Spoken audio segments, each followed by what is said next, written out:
biggest lie that everything will be okay if they just wing it with their finances. It's absolutely not true. If you ever go out to New York City back in the days when cash was king, if you didn't plan your budget or anything, you'd come back home and wonder where your $100, $200 went. Born in 92 on the block with the Sharks. Come from a different cloth, y'all would get ripped apart. You want a diamond, then you gotta get it in the dark. We dropping nuggets like Carmelo went to Rucker Park.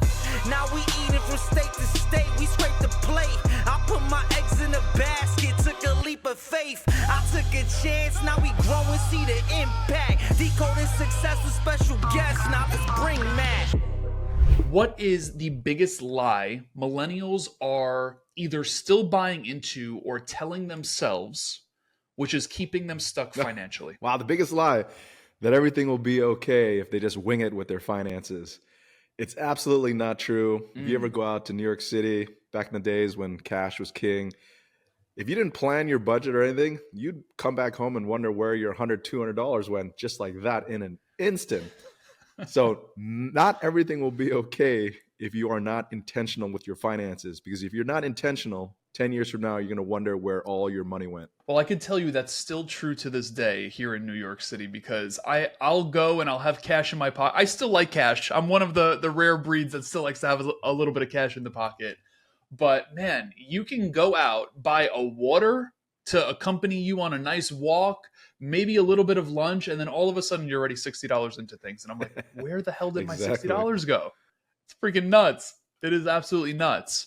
Okay, so if we're not winging it, budget, I'm assuming, like what other tools do we need to be tapping into? Not just budgeting, it's saving and investing every single month until it hurts, until you feel that you have to change the way you spend money, the way you think about money. Because the amount of if the amount of money you're saving and investing doesn't make you squirm or hurt a little bit, nothing's happening. It's kind of like having braces where if you don't feel the pain in your gums and your teeth aren't moving.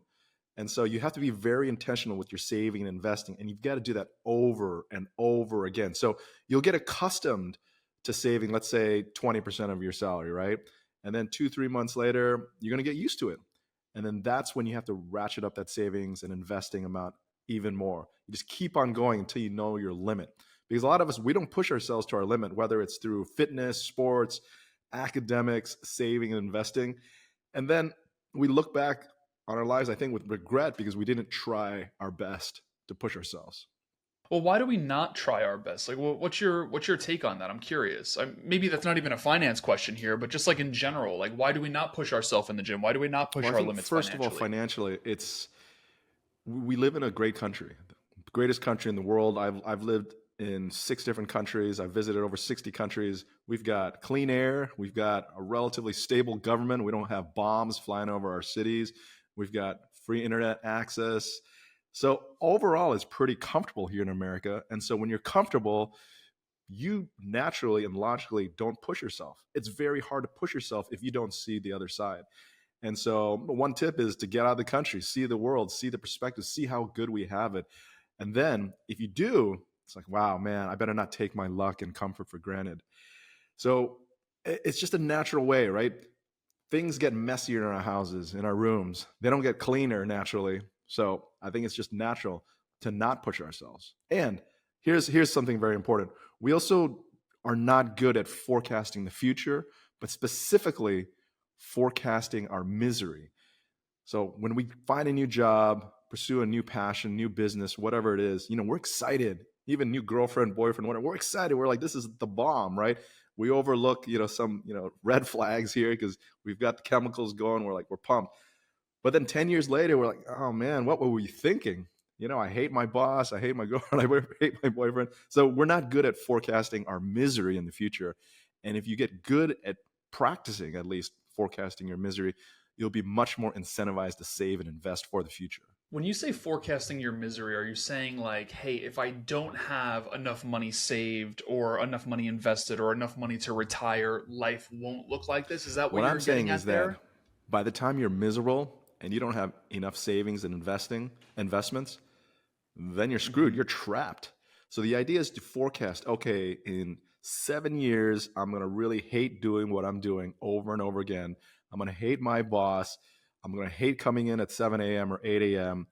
So in 7 years, I better come up with a plan to save and invest a certain amount so that by that time that misery comes, I've got options. I can say, peace out, see you later, or I can just do something completely different, or I can take a vacation without guilt, or maybe even a sabbatical.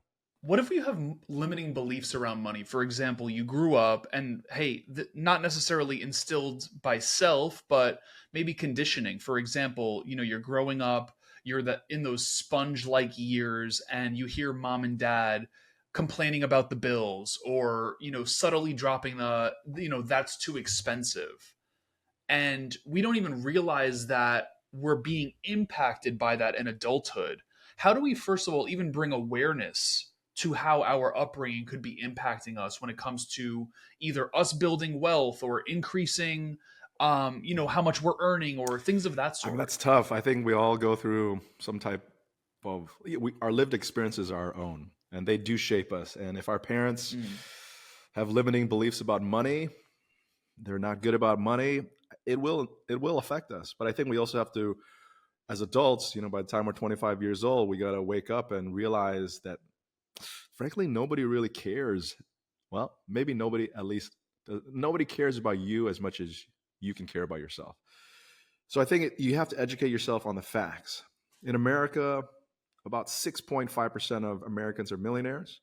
That's about 22 million Americans are millionaires. So that's a lot of millionaires. So you got to start telling yourself, hey, why not me too? There are literally trillions of dollars out there for the taking. Why not me too? So your knucklehead friend in high school or college, wherever you went for education, is doing great. Hey, why not me too? I was smarter than him. I did better in school than him. I was a better, basketball player, whatever it was than him. Why not me too? You have to tell yourself, why not me too? Because the words you tell yourself have energy and meaning. Anybody who's played competitive sports knows this. You have to pump yourself up, because if you keep on having this negative cycle of thoughts in your head, you're already defeating yourself before you get going. Absolutely. On the topic of, I think you, correct me if I'm wrong here, Sam, you said there are 22 million millionaires in the United States. Is that accurate, or roughly? Million millionaires. So if you imagine a millionaire as like a walking zombie, because you love Walking Dead or whatever, and you're walking around town and stuff, let's say New York City or San Francisco, man, you'd be swiveling your head left and right. You're like, oh man, I hope none of them get me. That's a lot of zombies, a lot of millionaires.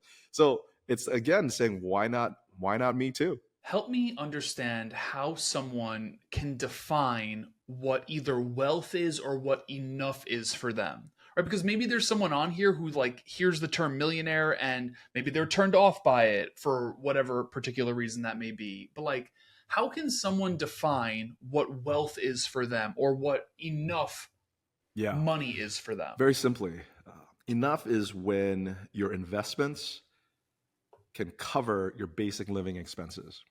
Okay, so food, clothing, shelter, transportation. You come up with that annual budget. Let's say it's $100,000, pretty good living for most people in the country. And then you divide that by a rate of return or withdrawal rate. So let's say it's 4%, right? So $100,000 divided by 4% is $2.5 million. That's enough to cover your basic living expenses. You're not going to die, because if you have enough money to live comfortably, then you have courage. You have courage to pursue your passions, to do what you want, to speak up for yourself, to not get bullied around, to see injustices and say, hey, don't do that. You have that freedom. And then with that freedom and courage, I think good things start happening. Okay. I love that, man. I was just thinking about that literally right before we hopped on this. And I'm like, what is I don't know what my enough is. Right. So I'm learning from you right here in the moment, Sam, because I don't know, is society still defining what's enough for me? It was kind of like the question I was pondering. If you have if you have enough money to have all your living expenses covered, that's enough. Yeah, I mean, you don't need more. You don't need more clothes. You don't need another car. That's enough. Everything else is just gravy. It's just your own personal decisions on what you need, what you want, what you desire. The Buddha said, desire is the cause of all suffering, and I believe that. Once you have enough in terms of your basics, I mean, you're golden. You're good to go. So say that again, what the Buddha said. Desire is the cause of all suffering. That is so freaking good, especially when it comes to money. How do we not give into the desires that might make us live above our means or something of that? And I think we talked about this on the first episode that we did a little bit, but in a world where, we're just looking at everyone's everything, the highlight reel, especially if you live in a New York or a San Francisco and you're passing, the Kith or whatever new clothing brand is cool for the millennials these days, right? But like, how do you not give into that desire? What did Sam do specifically? Oh man, it's interesting because every single dollar you spend is a dollar you can't save and invest. So it's diametrically opposite. And because I like numbers and I like thinking about my future, it's really, the $100 you spend on a pair of jeans, maybe it's like $200 now, right? 300, whatever it is money that can't compound at a 4%, 5%, 8%, 10%, 20% rate of return over the next 10 years. And that amount of money really starts adding up. And so I had to ask myself, so you got to crunch the numbers, right? If you plug into a compound interest calculator, let's say you have, I've done this before, so 3 million, for example, let's just randomly, 3 million in 2012 at a 8% compound rate comes out to be like 8.5+ million, just doing nothing. And so you have to ask yourself, okay, is what I'm buying now going to keep me happy and take care of me and be worth it versus what it could compound into in the future? So I always had to make a decision between the pain and the suffering that I had while I was working in finance versus the value of the freedom that I could have in the future if I didn't spend that money and I saved and invested it. And that kept me going because all I wanted, every time I was criticized by a boss or yelled out by a client, I just would go back to my future figure. Like, how much do I need to get the hell out of here? And that was my relentless pursuit. So it became actually easy for me because if you want freedom, if you have a difficult job, difficult environment, you're actually more motivated to save and invest to get the hell out. And when you keep on crunching those numbers, it becomes easy to pass on these stupid things that don't last in terms of providing you happiness and joy. One of the things that I was doing, I want to get your take on this because, hey, I'm a human, right? I'm going to give myself a little bit of grace here, but I like some nice things, Sam. I'm guilty of liking some nice things.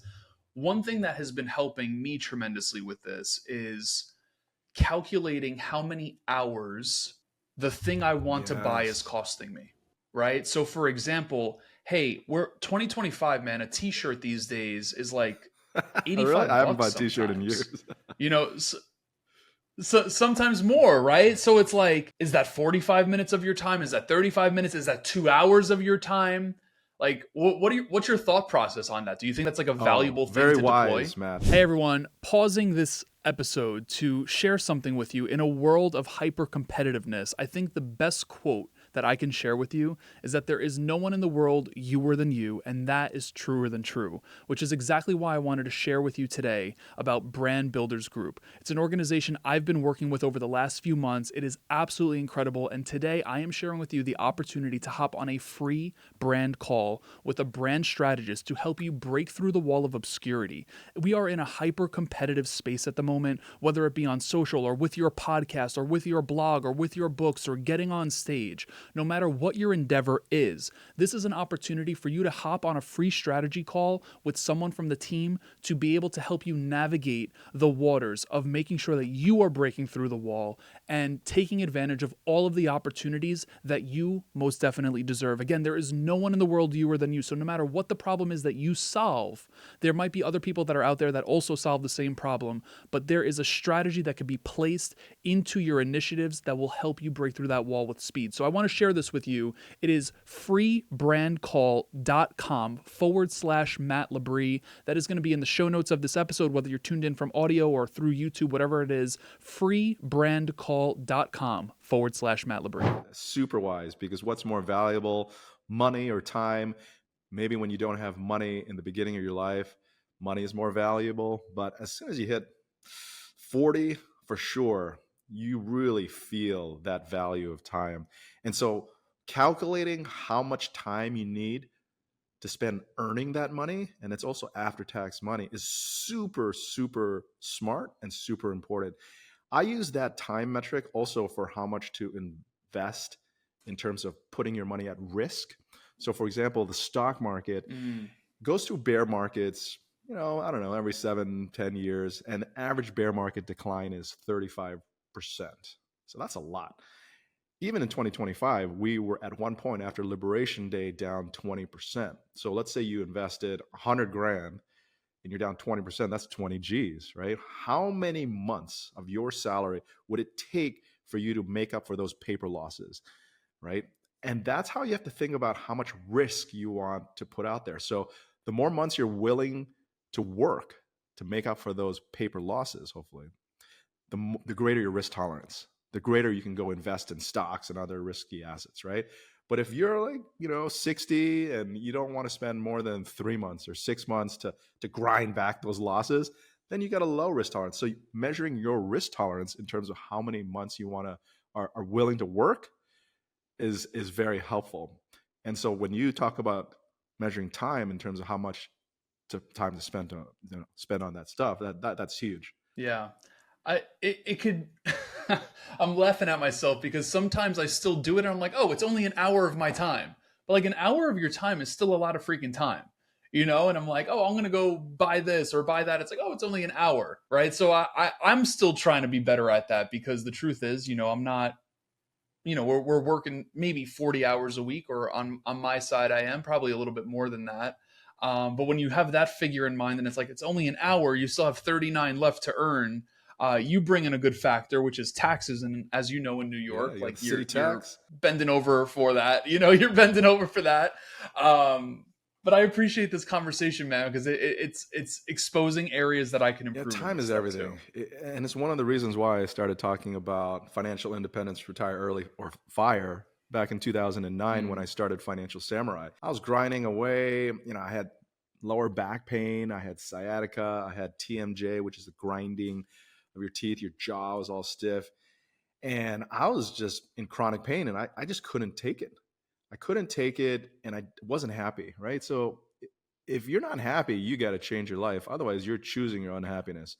And so, that the FIRE movement really, I think, started taking off in 2009, where more and more people, especially after the global financial crisis, were like, okay, I'm grinding away 40 to 80 hours a week at work. I'm not happy, and I'm not really making that much money. And my friends are getting laid off left and right. There's got to be something better to do with your life and with your time. Looking back, like if you were able to sit across from Sam in 2009 right now, like if I was Sam in 2009, with everything you know now, what are you saying to that version of Sam regarding finances? If I had that time machine, that's easy. I would go all in on all stocks on leverage, with options, because 2009 was the bottom of the financial crisis. Probably buy a lot of crypto, and invest in some private AI companies or just tech companies, because there's no AI back then really, and just go all in. But, that's unrealistic. But the other thing I would say is, everything will be okay. We're going through hell right now, a moment. Just stick with it. Focus on your health. Focus on your relationships. Things will turn out okay. Because, when you don't know, there's a lot of uncertainty and anxiety that grows, right? And then sometimes you do stupid things, like you panic sell at the bottom, you yell at your partner, or you're curt with your boss, and then you kind of regret these things. So really, it's just about staying calm, diversifying. And I should have started Financial Samurai in 2006 when I had the idea, but I guess I was lazy. I was like, I don't know how to start a website, whatever. But finally, in July 2009, I hired some guy off Craigslist to help me start, because I had no more excuses. Yeah. I thought I was going to lose my job and lose all my money, because at that point, I lost about 35 to 40% of my net worth in 6 months. That took 10 years to build. And I thought I was doing a good job, but apparently I wasn't. Was there a piece of advice that ended up proving to be true that Sam was rejecting at that point of time? That I was rejecting. Or maybe just like, maybe not even rejecting, but just like, kind of in one ear, out the other, right? And, over the course of time, it proved to be true. And you were like, oh, shit. Yeah. Well, I one heard of the that interesting before. things is if you ever go on a compound interest calculator to calculate what your future net worth will be if you save and invest and get a return, 5 to 8%, maybe 10%, those numbers go huge. Like 10 years from now, you're like, wow, that's a lot of money. And you don't believe it. You don't believe the compound interest calculator because you're like, that's just unreasonable. There's no way I could have that much money. But I've been writing since 2009, right? So now I have 16 years of experience and I've been saving and investing over 50% of my income for at least 12 years. And what I realize now is, holy crap, that calculator is true. Those numbers do grow to huge amounts if you can stick with it and build your nut. If you can get to that first $250,000, as I write in Millionaire Milestones, man, that I think is where the seas kind of part for you in terms of compounding your wealth. Because we know in the history of the stock market, the average return is about 10%, historical return. We also know you have about a 75% chance of making money in the stock market in any given year. So if you get 10% return on $250,000, that's $25,000. The maximum employee 401k contribution limit in 2025 is $23,500.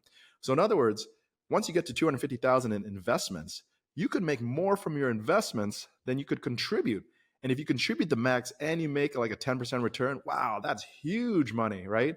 And if you go through 2023 and 2024 with the S&P 500 up 23%, 22% back to back, that snowball, that amount of money really starts to compound. So I would have told myself back then, believe in the numbers, the calculations. The numbers don't lie. Stick with the course because you're going to have more money than you ever thought possible. And as a result, you're going to have more freedom than you ever thought possible. I love that. Hey, I know that you just brought up Millionaire Milestones, and I want to mention to everyone that we're going to talk about the new book in a second here, but I want to touch on something I think was really important, maybe not so much on the finance side, but Sam, you had the idea of Financial Samurai in 2006. Took you 3 years to act on it. If there's someone out there listening to this right now that has an idea, a calling, maybe on their mind, on their heart, whatever it may be, something's pulling on their heartstrings to go for, what are you saying to them? I'm saying to them, don't wait. Stop being so lazy and just do it because you don't need to have everything figured out. You just have to launch. And launching is the biggest friction point. Because if you don't know what you're doing, how are you going to do it, right? The thing though is, thanks to technology, AI, Craigslist, whatever, there are people who know how to launch. So now launching is no excuse. You just have to find that person, reach out to someone who's launched before, pay the money, and launch. Because once you launch, then you will learn the most, and then you will figure it out. Man, I wish I would have started Financial Samurai in 2006. Back then, I had just graduated from business school part-time. I was going to school part-time for 3 years, 20 hours a week, studying, going to groups, and oh man, that's tough. And then I was working 60 hours a week, right? So I was 80 hours a week for 3 years, and I was dying, and I was like, okay, no more business school. I got my degree. Thank goodness I get to relax and only work 60 hours a week at my banking job, right? Whew, less time to give myself some grace and relief. But the thing is, I had the idea for Financial Samurai in 2006. I said, why doesn't a person with an economics degree and an MBA degree and 10 years of experience, or back then it was like 7 years experience in finance, write about personal finance? That'd be a no-brainer, right? Every site that I saw back then was by someone who was not in finance. It was just some random person talking about saving money or their budgeting, right? I was like, this is a no-brainer. What a hole to fill that I didn't do it for 3 years. And in terms of business or entrepreneurship, 3 years is a lifetime, right? So I should have just started. And so if you're listening to this, just start, man. It doesn't have to be perfect. You'll figure it out and it'll get better over time. For you, Sam, was it just like the tangible of like, oh, I don't know how to do a website? Or was there something like mentally of like, scared to put myself out there? I think from the last time we spoke, Sam, you were saying like you didn't want your employer to know. Like, was there any of that as well? I mean, I didn't want my employer to know my personal private business, so I didn't show my face or anything. But yeah, I was concerned. I asked them back then, can I start a website about money? And I think they said no. It was called the outside interest system, and they said no. But then back in July 2009, when they were letting go of many people, 7 rounds of layoffs over 2 years, I was thinking to myself, well, screw that. I can do whatever I want in my private time, right? After 6 p.m., before 7 a.m., I can do whatever I want. I have the freedom to say whatever I want to do, whatever I want. And so I did it. And I'm happy I did. Man, I'm happy I did. You got to look out for yourself. I love that. I love that. It is important, man. Well, talk to me. New book, Millionaire Milestones, Simple Steps to Seven Figures. When someone picks up this book, they read through it front to back, they do the highlighting, they, jot down the all of that. They do it all. What is the one thing you want them to take away from this book? The one thing is nobody's going to save you. You got to save yourself.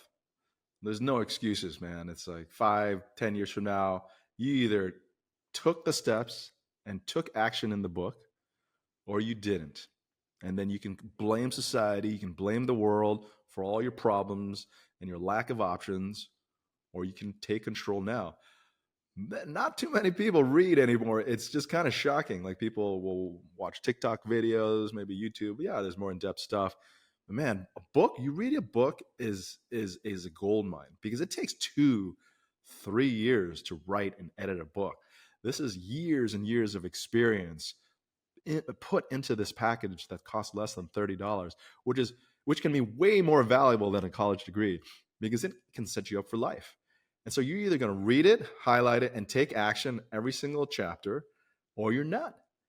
And the thing is, the world will move on with or without you. So you better take action now.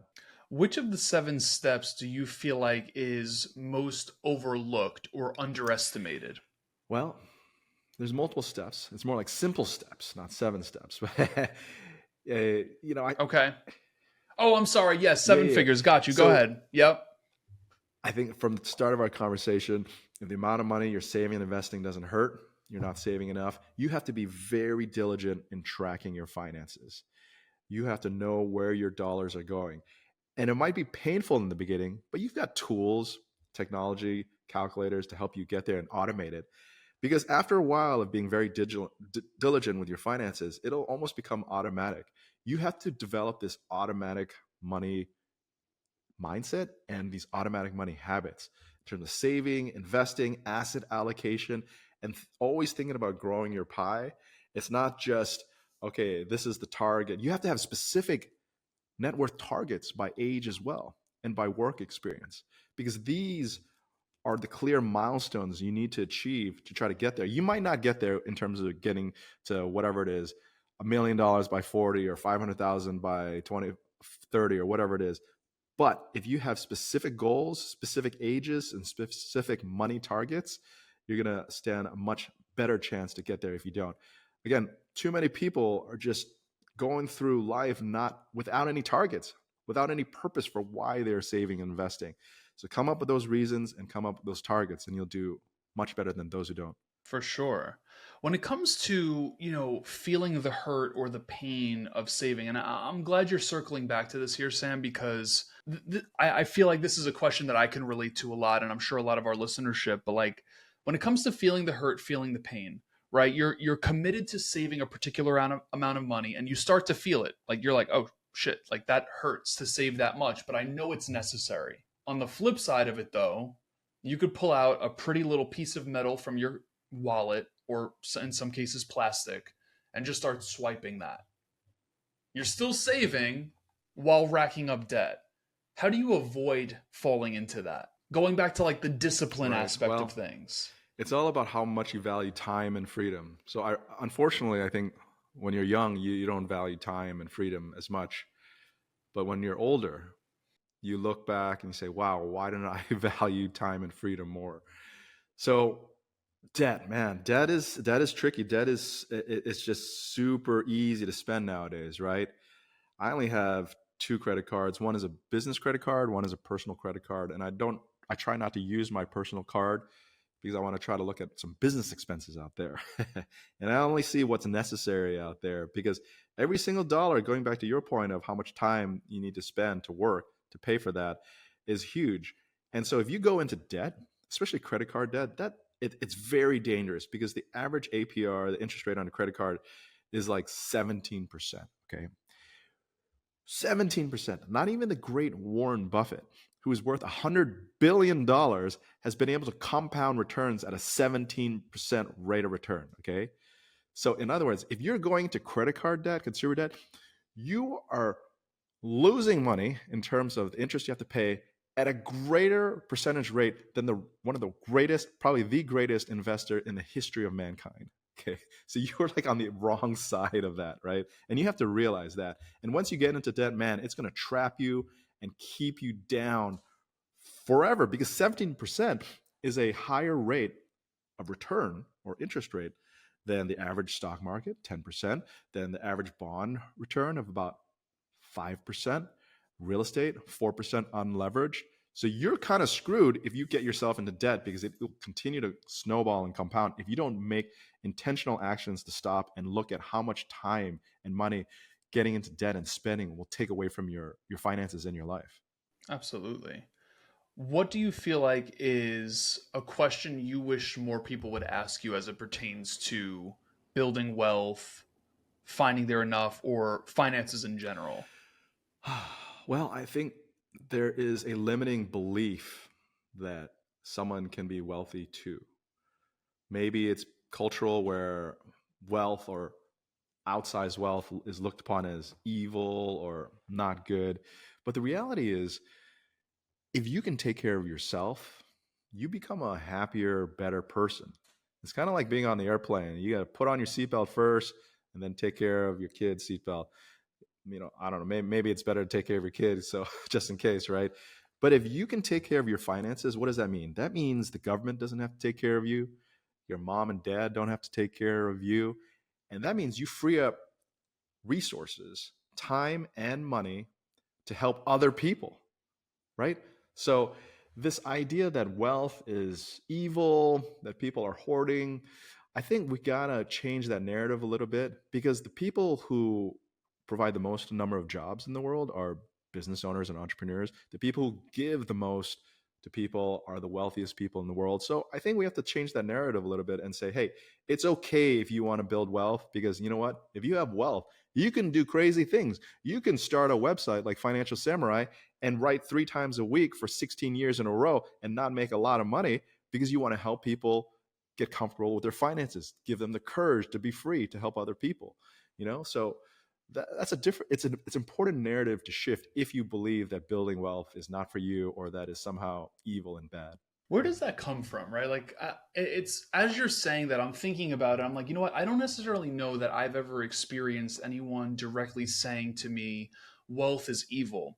But as we're having this discussion, I'm literally thinking of times where I've heard that indirectly, meaning maybe you're in the car with someone and you get cut off by someone in a Mercedes Benz, and that person makes a remark about the Mercedes Benz, and in a way, not that I'm aligning wealth and Mercedes Benz, although it is obviously a car that's on the more expensive side, or a brand on the more expensive side, but like, where do you feel like that comes from? Because I'm sure there's so many people out there that in some way, shape, or form have experienced it. Instantly my mind went to, maybe it's more so from people, generations that have migrated to America. But on the flip side, some of the people that have migrated to America have become some of the wealthiest people in the world, right? So I'm curious, like, where do you feel like the wealth is evil narrative comes from? I think it just comes from envy. If you don't have as much as someone else, then they're too wealthy.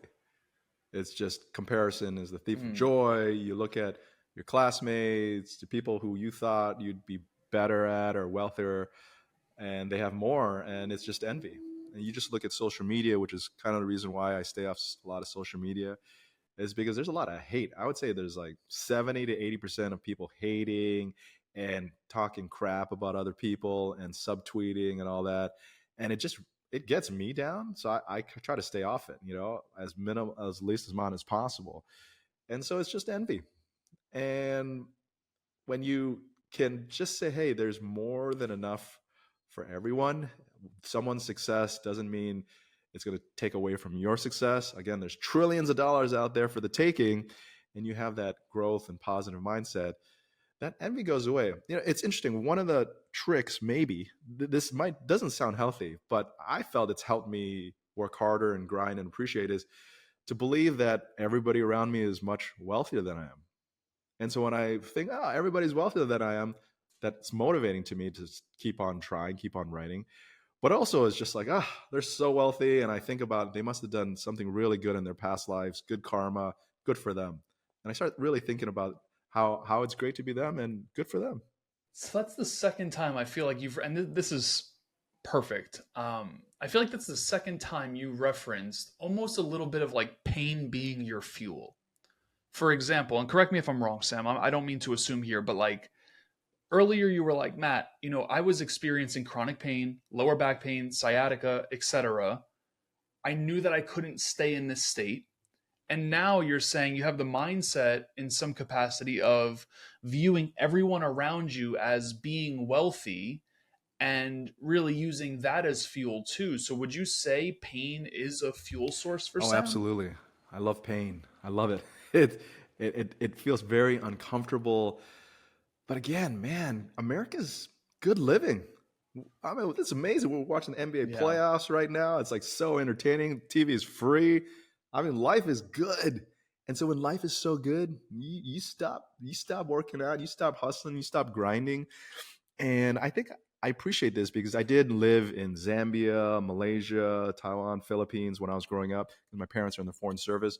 So I see the other side. I see suffering. I see tremendous poverty in a lot of these emerging countries when I was growing up. And so I just appreciate every day to day. And so if I can take that pain, or if I can take someone having a lot more wealth, it's very motivating because I don't know it's just too easy to just do nothing and just go watch the Warriors win another championship. Oh, I don't know if the Warriors are going to win another championship now, Sam. I don't know about that. But I will say, I do hope they are there. I will say that I hope they are there because I love winners. The Warriors are winners. So I really hope. Now, granted, my team's in the playoffs too. Go Knicks. So, there's a little bit of for the Knicks. Amazing, amazing. Yeah. Well, how about this, man? To get into the game, round 2, obviously semifinals, game 3, first game at the Garden, minimum price $750. Those blood nose seats too, at the top. Oh yeah. You are sitting at the tippy top. Yeah, it's interesting, right? Like, I guess you have to forecast how many times the Knicks are going to get back to round 2. I don't know, maybe a couple more years. You guys have a good team, right? Kat, Jalen, everybody. Can you keep the core? Hope so. $700, man. If you're in debt, don't do it. I think TV and having a bunch of your friends or going outside the Garden if there's a big screen TV and watching for free with 5 of your closest buddies. I think that's like 90% of the joy and fun. So this brings me to the point, like, how do you integrate your values into the pursuit of becoming a millionaire or becoming wealthy in general? Like, if you value, I'll give you an example. I love St. John's University basketball. Cool. This was like our first year of relevance. I shouldn't say first year of relevance, but like in recent times, you get Rick Pitino, you get like your star-studded cast with all this NIL stuff out there. So I valued spending time with my dad, who has essentially put me on to St. John's basketball. So we went to every game. We had season tickets. First time in my life I ever got season tickets. But like, how do you integrate the things you value, but also incorporate Sam's advice here of feeling the pain of saving and investing and so on and so forth? Like, is there a way that the two can find harmony? Absolutely. And that goes back to writing down a list, maybe 3 to 5 things of why are you saving and investing so much, right? There has to be a purpose, clear purposes, not because I want to be rich or I want to be a millionaire or multimillionaire. There has to be clear reasons. So for my clear reason, starting at the age of 23, when I had to get into the office at Goldman Sachs at One New York Plaza in New York City at 5:30 in the morning, was to say, my clear reason is so I can retire by 40 and get the hell out, because there's no way I can sustain myself 5:30 a.m. till 7:30 p.m. every day. Are you kidding me? Life is terrible, right? So I had clear reason. Okay, get out by 40, $3 million net worth by 40. Let's go. Let me figure out a way. Clear. This is like my calling, right? Like, I had to do it. Otherwise, or I'm going to die trying. I got to do it. And so for you, to me, like, spending time with your dad at the game. Are you kidding me? That's priceless. That I would spend anything. I wish my dad was here and we can go watch the Warriors games. I would be willing to spend those crazy prices just to be with him. and just to experience that moment. Amazing. And so you have these clear reasons. And once you achieve enough money, or once you're on that track, you got to spend that, because there's no point saving and investing money for so long and so aggressive. You're not going to enjoy your wealth, but you actually have to have those reasons, and you actually need to come up with those target savings and net worth figures. You can't just be like, oh, here's my reason, but I haven't saved X amount, I'm going to go blow it on season tickets. Where you have to be very clear and disciplined. Would you say writing down that list, 3 to 5 reasons of, the why behind, your pursuit of wealth, is that step one? It's definitely one of the steps. Step one is probably looking at your expenses and seeing what is the minimum amount that you can to survive. 2 is coming up various expense levels as like, okay, minimum amount, comfortable amount, ideal amount of expenses you want to spend for yourself, to raise your family, whatever it is. And then yes, 2 is coming up with specific reasons as to why you're saving and investing. And then 3 is coming up with specific financial figures by age or by years of work experience that you want to achieve.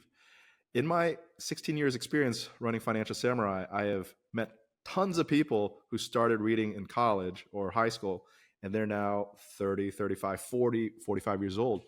And one of the most consistent things they tell me is, thank you for writing that post, the average net worth for the above average person, because it gave me specific targets to shoot for by age. And they focus like hell to get it, and many of them surpass those targets. So if you have specific targets and specific reasons, there'll be a greater probability of you achieving them and surpassing them than if you don't. What if someone sees that list of like net worth by age and they're like, I'm already out of the game, right? Like maybe they made the financial mistakes, they didn't start quote unquote soon enough. Like, what if they take themselves out of the game? What are you saying to that person? That person, if you're alive, you're never out of the game. You're never out of the game. You can look at those figures and say, wow, I'm so far behind. Or you can look at those figures and say, man, I better get started. I better get cracking. I better start saving and investing more. I better start taking my finances more seriously. So you can go 2 routes, right? You can say, I give up. It's never going to happen for me. Or you can say, it's going to happen for me. I'm just going to have to work a little bit harder. Boom. Mic drop moment right there. Well, hey, for everyone that's tuned into this, I want to make sure that everyone knows, whether you're watching on YouTube or you're listening on the go right now, Millionaire Milestones, Simple Steps to 7 Figures, out now. You can grab the book simply through the show notes of this episode, the description of this episode, where you'll find a link. We're making it super, super easy for you. Sam, with all of that being said, first of all, I want to express gratitude because I know that we just jumped right into things. So I want to make sure that I'm putting that out there. Super grateful for this opportunity again. Loved having you back on here. And, you are such a wealth of knowledge and it's just always good vibes. So I appreciate you so much. If you could make it to whatever year you want to live to, have all the money you need, take care of the family, are able to take the kids to school, you do everything that's on your list of life. But there comes a time where Sam could only be remembered for one piece of advice. This piece of advice is etched into the tombstone. What is the advice you want to be remembered for? Wow, that's tough. The advice. Life is going to happen whether you like it or not, so you might as well make the most of it. Why do you land there? It's interesting because we're just specks of dust. We just have this fleeting moment of time. Nobody really cares about you as much as you can care about yourself. So love yourself. Do what you want that makes you happy. If you're in a bad situation, man, you've got to change it. Because if you're not changing, you're choosing, right? You're choosing that bad situation. And at the end of the day, you want to look back on your life and minimize regret and know that you did everything possible you could to get yourself out of a bad situation and get yourself into the right space. So I love that. Well, hey, Sam. Thank you so much for this, man. Again, for everyone listening, Millionaire Milestones, Simple Steps to 7 Figures is in the show notes in the description of this podcast or this YouTube. Sam, where are you hanging on social? I know that you're not hanging there much. I know that you're on X. Are you anywhere else? X, at Financial Samurai without the I. X. Because it ran out of letters. Okay. But I'm on Facebook, but now it's Twitter, X. Yeah, basically that's it. I feel like that's where I see you hanging out the most. So I will make sure that Sam's website, Sam's X or Twitter or whatever the kids call it these days, you could also find that in the show notes. But Sam, once again, brother, I just want to say thank you so Hey, much thanks, for this man. opportunity. And good luck to the Knicks. I hope we meet in the finals. I think it's going to be great. Hopefully Steph will come back from his hamstring injury. It's going to be fun.